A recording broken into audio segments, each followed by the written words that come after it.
ಕಾಂಗ್ರೆಸ್ಗೆ ಶಾಕ್ ಕೊಟ್ಟ ಮುಖ್ಯಮಂತ್ರಿ ಕುಮಾರಸ್ವಾಮಿ. ಮತ್ತೆ ಸಿಎಂ ಆಗೋ ಸಿದ್ದರಾಮಯ್ಯ ಆಸೆ ಬೆನ್ನಲ್ಲೇ ಬ್ರಹ್ಮಾಸ್ತ್ರವನ್ನ ಸಿಎಂ ಕುಮಾರಸ್ವಾಮಿ ಹೂಡಿದ್ದಾರೆ. ಕಾಂಗ್ರೆಸ್ನ ಆಂತರಿಕ ಬಂಡಾಯಕ್ಕೆ ಕುಮಾರಸ್ವಾಮಿ ಸೆಡ್ಡು ಹೊಡೆದಿದ್ದಾರೆ. ಜಾಸ್ತಿ ದಿನ ಸರ್ಕಾರ ಉಳಿಯಲ್ಲ ಅನ್ನೋ ವಿರೋಧಿಗಳಿಗೆ ಕುಮಾರಸ್ವಾಮಿ ಶಾಕ್ ನೀಡಿದ್ದಾರೆ.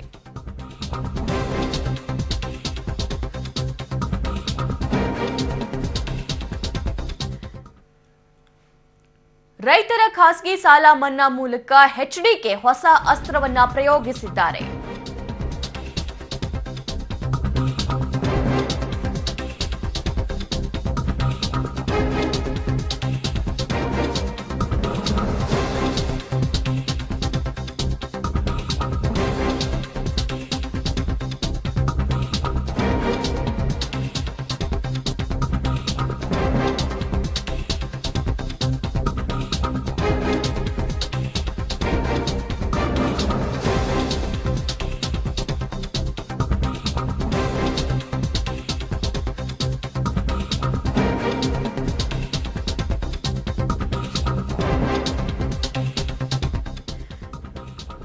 ಮತ್ತೆ ಸಿಎಂ ಹಾಗೂ ಸಿದ್ದರಾಮಯ್ಯ ಆಸೆ ಬೆನ್ನಲ್ಲೇ ಬ್ರಹ್ಮಾಸ್ತ್ರವನ್ನ ಕುಮಾರಸ್ವಾಮಿ ಹೂಡಿದ್ದಾರೆ. ರೈತರ ಖಾಸಗಿ ಸಾಲ ಮನ್ನಾ ಮೂಲಕ ಹೊಸ ಅಸ್ತ್ರವನ್ನ ಎಚ್ಡಿಕೆ ಪ್ರಯೋಗಿಸಿದ್ದಾರೆ.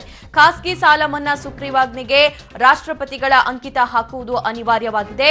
ಸಹಕಾರಿ ಸಂಘಗಳು, ರಾಷ್ಟ್ರೀಕೃತ ಬ್ಯಾಂಕ್ಗಳಲ್ಲಿನ ರೈತರ ಸಾಲ ಮನ್ನಾ ಜೊತೆಗೆ ಹೊಸ ಅಸ್ತ್ರವನ್ನ ಹೂಡಿದ್ದಾರೆ. ಕುಮಾರಸ್ವಾಮಿ ನಡೆಯಿಂದ ಸರ್ಕಾರ ಅಸ್ಥಿರಗೊಳಿಸುವ ವಿರೋಧಿಗಳ ಯತ್ನಕ್ಕೆ ಭಾರಿ ಹಿನ್ನಡೆ ಆಗಿದೆ ಅಂತಾನೆ ಹೇಳಬಹುದು. ಈ ಕುರಿತಂತೆ ಹೆಚ್ಚಿನ ಅಪ್ಡೇಟ್ಸ್ ಕೊಡ್ತಾರೆ ನಮ್ಮ ಪ್ರತಿನಿಧಿ ಸುಕೇಶ್. ತುಂಬಾ ಜನ ನಾಯಕರು ಈ ಸರ್ಕಾರ ಅಂದ್ರೆ ಸಮ್ಮಿಶ್ರ ಸರ್ಕಾರ ತುಂಬಾ ದಿನ ಬಾಳಿಕೆ ಬರಲ್ಲ ಅಂತ ಹೇಳ್ತಾ ಇದ್ರು. ಇವರಿಗೆ ಒಂದು ಅಸ್ತ್ರವನ್ನ ಹೂಡೋಕೆ ಕುಮಾರಸ್ವಾಮಿ ಅವರು ರಾಜಕೀಯವಾಗಿ ಈ ಸಾಲ ಮನ್ನಾವನ್ನ, ಖಾಸಗಿ ಸಾಲ ಮನ್ನಾವನ್ನ ಬಳಸ್ಕೊಂಡಿರೋದಾ? ಒಂದಂತೂ ಸ್ಪಷ್ಟ ಆಗುತ್ತೆ ಸಭಾ. ಹಿಂದೆ ಮುಖ್ಯಮಂತ್ರಿಗಳು ಹೇಳ್ತಾ ಇದ್ರು, ಖಾಸಗಿ ಸಾಲ ಇರ್ಬೋದು, ಯಾವುದೇ ಸಾಲ ಇರ್ಬೋದು, ಆತ್ಮಹತ್ಯೆಗೆ ಶರಣಾಗಬೇಡಿ, ನಿಮ್ಮ ರಕ್ಷಣೆಗೆ ಸರ್ಕಾರ ಬದ್ಧವಾಗಿದೆ ಅಂತ ಒಂದು ಕ್ರಮವನ್ನ ಕೈಗೊಳ್ತೀನಿ ಅನ್ನುವಂತ ಮಾತನ್ನ ಕುಮಾರಸ್ವಾಮಿ ಅವರು ಹಿಂದೆಯೂ ಕೂಡ ಹೇಳಿದ್ರು ಸಾಕಷ್ಟು ಬಾರಿ. ಆದ್ರೆ ಇಂತಹ ಒಂದು ನಿರ್ಣಯಕ್ಕೆ ಅವರು ಮುಂದಾಗ್ತಾರೆ ಅನ್ನುವಂತ ನಿರೀಕ್ಷೆ ಬಹುಶಃ ಅವರ ಸರ್ಕಾರದ ಸಹಪಾಠಿಗಳಿಗೂ ಇರಲಿಲ್ಲ ಅಥವಾ ರೈತರಿಗೂ ಇರಲಿಲ್ಲ. ಯಾಕಂದ್ರೆ ರಾಷ್ಟ್ರೀಕೃತ ಬ್ಯಾಂಕು ಮತ್ತು ಸಹಕಾರಿ ಬ್ಯಾಂಕ್ಗಳನ್ನ ಸಾಲ ಮನ್ನಾದ ವಿಚಾರ ಮತ್ತು ನಿನ್ನೆ ಅಧಿಕೃತವಾಗಿ ಕ್ಯಾಬಿನೆಟ್ ಅಪ್ರೂವಲ್ ಕೂಡ ಆಗಿರುವಂತದ್ದು ರಾಷ್ಟ್ರೀಕೃತ ಬ್ಯಾಂಕ್ಗಳ ಸಾಲ ಮನ್ನಾ ವಿಚಾರಕ್ಕೆ ಎಲ್ಲವೂ ಕೂಡ ಒಂದು ಅರ್ಥ. ಆದ್ರೆ ಇದು ಅನಿರೀಕ್ಷಿತವಾಗಿ ಇಂತಹ ಒಂದು ನಿರ್ಧಾರವನ್ನ ಮುಖ್ಯಮಂತ್ರಿಗಳು ಪ್ರಕಟಿಸಿರುವಂತದ್ದು ನಿನ್ನೆ ಸುಮಾರು 3.5 ಗಂಟೆಗಳ ಕಾಲ ಕ್ಯಾಬಿನೆಟ್ ನಲ್ಲಿ ಚರ್ಚೆ ಆಗಿರುವಂತ ವಿಚಾರವೂ ಕೂಡ ಹೌದು. ಹಾಗಾಗಿ ಅದನ್ನ ತಕ್ಷಣ ಪ್ರಕಟಣೆ ಕೂಡ ಮಾಡಿದ್ರು. ಅಲ್ಲಿಗೆ ಒಂದು ಸ್ಪಷ್ಟವಾಯ್ತು, ರಾಜಕೀಯ ವಿರೋಧಿಗಳಿಗೂ ಒಂದು ಮೆಸೇಜ್ ಅನ್ನ ಪಾಸ್ ಮಾಡೋದ್ರ ಜೊತೆಗೆ ಖಾಸಗಿ ಸಾಲವನ್ನ ಮಾಡಿಕೊಂಡು ಸಂಕಷ್ಟವನ್ನು ಅನುಭವಿಸುತ್ತಿದ್ದಂತಹ ಸಣ್ಣ ಪ್ರಮಾಣದ ರೈತರ ಒಂದು ನೆರವಿಗೂ ಬರಬೇಕು ಅನ್ನುವಂತ ತೀರ್ಮಾನವನ್ನು ಮುಖ್ಯಮಂತ್ರಿಗಳು ಮಾಡದಂತೆ ಕಾಣಿಸ್ತಾ ಇದೆ ಸಭಾ. ಓಕೆ, ಜಾಸ್ತಿ ದಿನ ಸರ್ಕಾರ ಉಳಿಯಲ್ಲ ಅಂತ ತುಂಬಾ ಜನ ವಿರೋಧಿಗಳು ಹೇಳ್ತಾ ಇದ್ರು. ಅವರಿಗೆ ಒಂದ್ ರೀತಿ ಶಾಕ್ ಕೊಟ್ಟಿದ್ದಾರೆ ಕುಮಾರಸ್ವಾಮಿ. ಇದರಿಂದ ಅವರ ಮೇಲೆ ಯಾವ ರೀತಿ ಪ್ರಭಾವ, ಈ ಪರಿಣಾಮ ಬೀರಬಹುದು ಸುಕೇಶ್? ಒಂದಂತೂ ಸ್ಪಷ್ಟ, ನಮ್ಗೆ ಸ್ವಲ್ಪ ಸಮಯವನ್ನು ಕೊಡಿ, ಎಲ್ಲವನ್ನು ಸರಿ ಮಾಡ್ತೀನಿ ಎನ್ನುವಂತ ಮಾತನ್ನ ಪದೇ ಪದೇಂದ ಹೇಳ್ಕೊಂಡು ಬಂದಿದ್ರು ಮುಖ್ಯಮಂತ್ರಿಗಳು. ಬಹುಶಃ ಅದರ ಒಂದು ಮುಂದುವರೆದ ಭಾಗವೇ ಇದಿರಬಹುದು. ಕೆಲವೊಂದು ರೆವಲ್ಯೂಷನರಿ ಸ್ಟೆಪ್ ಗಳನ್ನ ತೆಗೆದುಕೊಳ್ಳುವಂತದ್ದು, ಅಂದ್ರೆ ಆ ಮೂಲಕವಾಗಿ ಸರ್ಕಾರದ ಇಮೇಜ್ ಅನ್ನ ಬಿಲ್ಡ್ ಮಾಡುವಂಥದ್ದು. ಯಾಕಂದ್ರೆ ಸರ್ಕಾರ ಏನು ಟೇಕ್ ಆಫ್ ಆಗಿಲ್ಲ ಅನ್ನುವಂತ ಒಂದು ಆರೋಪ ಕೂಡ ಕೇಳಿ ಬರ್ತಾ ಇತ್ತು. ರಾಜಕೀಯ ವಿರೋಧಿಗಳ ಆರೋಪವನ್ನ ಮಾಡ್ತಾ ಇದ್ರು. ಮತ್ತೆ ನಿನ್ನೆ ಕೂಡ ಸಿದ್ದರಾಮಯ್ಯ ಸರ್ಕಾರ ಟೇಕ್ ಆಫ್ ಆಯ್ತಾ ಇಲ್ಲ ಅನ್ನೋ ಜನರ ಬಳಿ ಕೇಳಿ ಜನ ಹೇಳ್ತಾರೆ ಅನ್ನುವಂತ ಒಂದು ಮಾರ್ಮಿಕವಾದ ಉತ್ತರವನ್ನು ಕೂಡ ಕೊಟ್ಟಿದ್ರು. ಬಹುಶಃ ಇವೆಲ್ಲ ಒಂದು ಸ್ಟೆಪ್ ಗಳ ಮುಖಾಂತರವಾಗಿ ಕುಮಾರಸ್ವಾಮಿ ಜನರಿಗೆ ಇನ್ನಷ್ಟು ಹತ್ರ ಆಗುವಂತ ಪ್ರಯತ್ನದಲ್ಲಿರ್ಬಹುದು. ಆ ಮೂಲಕವಾಗಿ ಜನ ಬೆಂಬಲವನ್ನ ಗಳಿಸಿಕೊಂಡು ಮತ್ತು ರಾಜಕೀಯವಾಗಿ ಬೇರೆ ಸರ್ಕಾರವನ್ನು ಅಸ್ಥಿರಗೊಳಿಸುವಂತಹ ಅಥವಾ ಬೇರೆ ಯಾವುದೇ ಪ್ರಯತ್ನಗಳಿಗೆ ಯಾರೇ ಮುಂದಾದ್ರೂ ಕೂಡ ನಾನು ಹೆದರಲ್ಲ ಅನ್ನುವಂತ ಮೆಸೇಜ್ ಅನ್ನ ಪಾಸ್ ಮಾಡುವಂತ ಒಂದು ಸ್ಟೆಪ್ ಕೂಡ ಇದು ಇರಬಹುದು ಸಭಾ. ಓಕೆ, ರೈತರಿಗೋಸ್ಕರ ಲೇಟೆಸ್ಟ್ ಆಗಿ ಮಾಡಿದ್ರು ಅನ್ನುವಂತಹ ನಿಟ್ಟಿನಲ್ಲಿ ಈ ಘೋಷಣೆ ಅಂತ ಅನ್ಸಲ್ವಾ ಸುಕೇಶ್? ಅಲ್ಲ, ತೀರಾ ತಡವಾಯ್ತು ಅಂತ ಹೇಳಿಕ್ಕೆ ಸಾಧ್ಯ ಇಲ್ಲ. ಯಾಕಂದ್ರೆ ಅವರು ಹೇಳಿದ್ರು ಸಾಲವನ್ನು ಸಂಪೂರ್ಣವಾಗಿ ಮನ್ನಾ ಮಾಡ್ತೀವಿ ಅಂತ. ಆದ್ರೆ ಆನಂತರದಲ್ಲಿ ರಾಷ್ಟ್ರೀಕೃತ ಮತ್ತು ಸಹಕಾರಿ ರಂಗದ ಬ್ಯಾಂಕ್ಗಳ ಸಾಲ ಅವ್ರ ಜೊತೆ ಆಗ್ಬೇಕಾದಂತ ಮಾತುಕತೆ ಎಲ್ಲವಕ್ಕೂ ಕೂಡ ಸಾಕಷ್ಟು ಸಮಯವನ್ನು ತೆಗೆದುಕೊಳ್ತಾ ಇತ್ತು. ಆದಷ್ಟು ತುರ್ತಾಗಿ ಮಾತುಕತೆಯನ್ನು ನಡೆಸಿ ಬೇಗ ಒಂದು ಪ್ರಕಟಣೆಯನ್ನು ಹೊರಡಿಸಬೇಕು ಅಂತ ತೀರ್ಮಾನ ಬಜೆಟ್ ನಲ್ಲೂ ಕೂಡ ಅದನ್ನ ಘೋಷಣೆ ಮಾಡಿದ್ದಾರೆ. ಹಾಗಾಗಿ ಈ ಖಾಸಗಿ ಸಾಲದ ವಿಚಾರಕ್ಕೆ ಸಂಬಂಧಪಟ್ಟಂತೆ ಹೆಚ್ಚಿನ ನಿರೀಕ್ಷೆ ಯಾರಲ್ಲೂ ಇರಲಿಲ್ಲ. ಇದೊಂದು ಅನಿರೀಕ್ಷಿತವಾದ ಒಂದು ಬೆಳವಣಿಗೆ ಅಂತಾನೆ ಹೇಳ್ಬಹುದು. ಮತ್ತು ಮುಖ್ಯಮಂತ್ರಿಗಳು ಒಂದು ಸ್ಟೆಪ್ ಅನ್ನ ತೆಗೆದುಕೊಂಡು, ಒಂದು ರಿಸ್ಕ್ ಅನ್ನ ತೆಗೆದುಕೊಂಡು ಅದನ್ನ ಕೂಡ ಮಾಡ್ಲಿಕ್ಕೆ ಹೊರಟಿರುವಂತದ್ದು. ಹಾಗಾಗಿ ರೈತರ ಸಾಲವನ್ನ ಅಂತಂದ್ರೆ ಬ್ಯಾಂಕ್ಗಳಲ್ಲಿ ಮಾಡಿದ ಸಾಲವಷ್ಟೇ ಅನ್ನುವಂತ ಒಂದು ಕಾನ್ಸೆಪ್ಟ್ ಗೆ, ಒಂದು ಮೈಂಡ್ ಸೆಟ್ ಗೆ ಎಲ್ಲರೂ ಕೂಡ ಬಂದಿದ್ರು. ಆದ್ರೆ ಅದನ್ನು ಮೀರಿ ಒಂದು ಹೆಜ್ಜೆಯನ್ನ ಮುಂದೆ ಇಟ್ಟಿರೋ ಈಗ ಕುಮಾರಸ್ವಾಮಿ ಅವರು.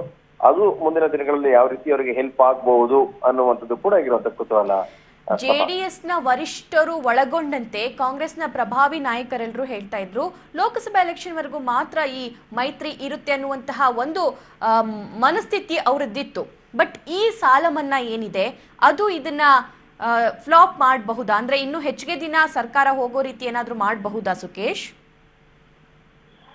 ಸಭಾ ಒಂದಂತೂ ಸ್ಪಷ್ಟ, ಕೇವಲ ಸಾಲ ಮನ್ನಾದ ಒಂದೇ ವಿಚಾರವನ್ನ ಇಟ್ಕೊಂಡು ಸರ್ಕಾರದ ಆಯುಷ್ಯವನ್ನ ಅಳಿಲಿಕ್ಕೆ ಸಾಧ್ಯ ಇಲ್ಲ. ಆದ್ರೆ ಒಂದಂತೂ ಅದು ಕುಮಾರಸ್ವಾಮಿ ಅವರು ತೆಗೆದುಕೊಂಡಂತ ಈ ತೀರ್ಮಾನದಿಂದ ರೈತಾಪಿ ವರ್ಗವೇನಾದ್ರೂ ಸಾರಸಗಟ್ಟಾಗಿ ಕುಮಾರಸ್ವಾಮಿ ಅವರ ಪರವಾಗಿ ನಿಂತ್ರೆ, ಯಾಕಂದ್ರೆ ಬಹುತೇಕ ರೈತಾಪಿ ಸಮುದಾಯವೇ ಇರೋದ್ರಿಂದ ಅವ್ರೇನಾದ್ರೂ ಇಲ್ಲ ಕುಮಾರಸ್ವಾಮಿ ನಮ್ಮ ಕಷ್ಟ ಕಾಲದಲ್ಲಿ ನಮ್ಮ ನೆರವಿಗೆ ಬಂದ್ರು ಅನ್ನುವಂತ ಏನೋ ಕಾನ್ಫಿಡೆನ್ಸ್ ಅನ್ನ ಕೊಟ್ರೆ ಕುಮಾರಸ್ವಾಮಿ ಅವರಿಗೆ ಅವರು ಬಹುಶಃ ಕುಮಾರಸ್ವಾಮಿ ಅವರು ಮುಂದಿನ ದಿನಗಳಲ್ಲಿ ಯಾವುದೇ ರೀತಿಯ ರಿಸ್ಕ್ ಕೂಡ ಮುಂದೆ ಆಗ್ಬಹುದು.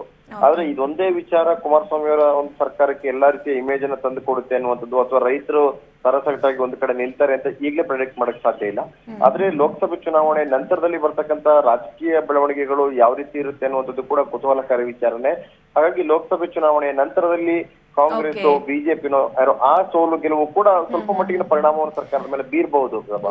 ಸುಕೇಶ್, ಏನಾಗುತ್ತೆ ಅಂತ ಕಾದು ನೋಡೋಣ. ಥ್ಯಾಂಕ್ ಯು ನಿಮ್ಮೆಲ್ಲ ಮಾಹಿತಿಗೆ.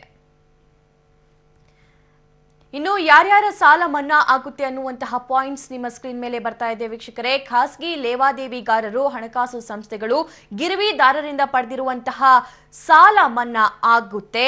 ಚರಾಸ್ತಿ ಅಡಮಾನ ಇಟ್ಟುಕೊಂಡವರ ಸಾಲ ಮನ್ನಾ ಕೂಡ ಆಗುತ್ತೆ. ಅಂದ್ರೆ ಇದು ಖಾಸಗಿ ಸಾಲ ಮನ್ನಾದಲ್ಲಿ ಬರುವಂತಹ ಅಂಶಗಳು. ಅಡಮಾನ ಇಟ್ಟ ಸ್ಥಿರಾಸ್ತಿ ಬಿಡುಗಡೆಗೆ ಅವಕಾಶ ಇದೆ. 2 ಹೆಕ್ಟೇರ್ ಒಣಭೂಮಿ ಹೊಂದಿರುವ ರೈತರ ಸಾಲ ಮನ್ನಾ ಕೂಡ ಆಗುತ್ತೆ. 1.5 ಎಕರೆ ಮಳೆ ಆಧಾರಿತ ಕೃಷಿ ಭೂಮಿ ಹೊಂದಿರುವ ರೈತರು ಮಾಡಿರುವಂತಹ ಸಾಲ, ಖಾಸಗಿ ಸಾಲ ಕೂಡ ಮನ್ನಾ ಆಗುತ್ತೆ. 1/2 ಎಕರೆ ನೀರಾವರಿ ಜಮೀನು ಹೊಂದಿರುವ ರೈತರಿಗೆ ಲಾಭ ಇದು. ಇನ್ನು ಸಣ್ಣ ರೈತರು, ಭೂರಹಿತ ಕೃಷಿ ಕಾರ್ಮಿಕರ ಆದಾಯ 1.25 ಲಕ್ಷ ಆದಾಯ ಮೀರಿರಬಾರ್ದು. ಈ 1.25 ಲಕ್ಷ ಒಳಗಡೆ ಇರುವಂತಹ ರೈತರ ಸಾಲ ಮನ್ನಾ ಆಗುತ್ತೆ.